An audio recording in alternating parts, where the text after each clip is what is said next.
তুমি আমার সেই চাওয়া যা এই জন্মে আর হবে না পাওয়া। ধরে রাখতে পারতে ইচ্ছেটা তোমার ছিল না, আর সেজন্যই আজকে অন্য কারো বউ হওয়ার জন্য রেডি হচ্ছি।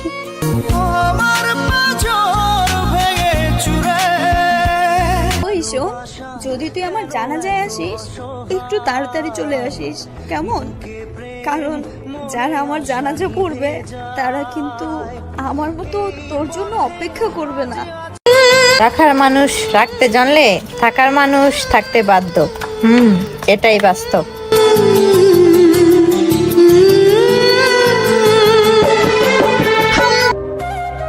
মা না থাকলে যেমন মামার বাড়ি কোনো মূল্য নাই, তেমনি স্বামী না থাকলে শ্বশুর বাড়ি কোনো মূল্য নাই।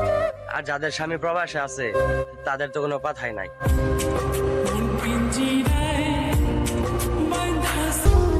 না পাওয়া জিনিসগুলোর মধ্যে একটু বেশি মায়া।